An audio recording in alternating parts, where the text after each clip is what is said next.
Bonjour, aujourd'hui c'est le 25 avril. Je suis en train d'enregistrer ces messages dans les studios d'Amaseno à Urte, au Pays Basque en France, dans le sud-est de la France, à côté de l'Espagne. Mais finalement, quand vous écoutez ce message, nous serons en train de marcher en Espagne. Et le 25, nous quittons Ribadasseia. Nous sommes venus de Llanes hier et nous sommes en train de marcher vers une autre ville des Asturies en Espagne, sur le chemin du Nord, le chemin de la côte, le chemin de Compostelle. Et nous méditons dans Romains chapitre 6, verset 4. Si vous n'avez pas écouté ces messages, ces méditations, elles ont commencé le 20 avril et elles vont finir donc le 26 avril, demain.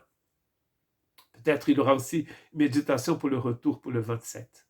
Nous sommes en train de méditer dans Romains chapitre 6, verset 4, où Paul dit que Dieu a fait ce qu'il a fait pour que nous puissions marcher dans la nouvelle création, dans une nouvelle vie.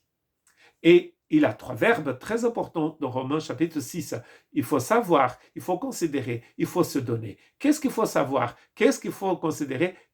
Pourquoi est-ce que nous devons nous offrir, nous donner au Seigneur? Il faut savoir que quand Christ est mort, j'ai été baptisé dans sa mort. Quand il a été enseveli, j'ai été baptisé dans son ensevelissement. Quand il est ressuscité, j'ai été baptisé dans sa résurrection. Et le verbe baptiser, en fait, veut dire immerger, plonger.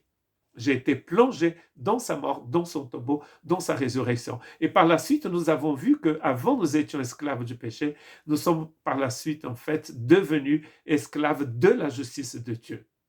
Le problème, c'était rater la cible, c'est-à-dire le péché, mais Dieu a détruit notre péché en Christ.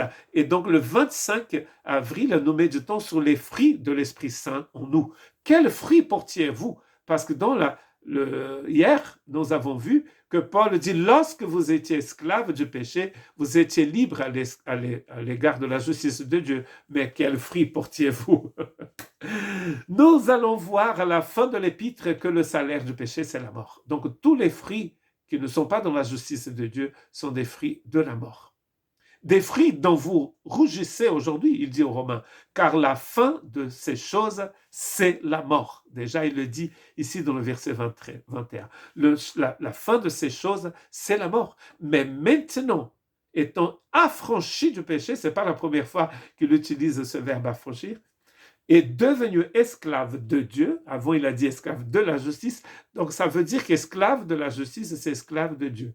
L'esclavage, c'est le fait d'avoir un maître. Avant, c'était la mort et Satan et le péché qui étaient notre maître. Maintenant, c'est Dieu, c'est sa justice. Vous avez pour fruit la sainteté et pour la fin, la vie éternelle. Donc, le fruit du Saint-Esprit ici, c'est la sainteté. Être saint, c'est d'être mis à part. Dieu nous a mis à part pour lui. Dieu nous a mis à part pour que nous puissions marcher en nouveauté de vie. Affranchis complètement du péché et du mal. N'essayez pas de donner un nom gentil au péché. Le péché, c'est une grande abomination. Si vous regardez vos échecs, si vous regardez les échecs de vos familles et de vos ancêtres, vous allez voir qu'ils sont tous liés au péché. À cette maladie, à ce virus, à cette bactérie, à cette chose abominable qui est dans le cœur de l'homme. Pourquoi est-ce qu'il y a autant de guerres? Il a toujours eu des guerres, toujours de conflits, toujours de divisions, toujours de vols, toujours de meurtres, de viols. Tout cela est dans le cœur de l'homme à cause du péché.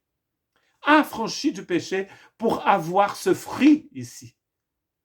Devenu esclave de Dieu, vous avez pour fruit la sainteté et pour la fin, la vie éternelle. Il n'y a rien de mieux. Si d'un côté, le salaire du péché, c'est la mort, le fruit qui produit le Saint-Esprit en nous maintenant, c'est la vie éternelle. Que Dieu vous bénisse.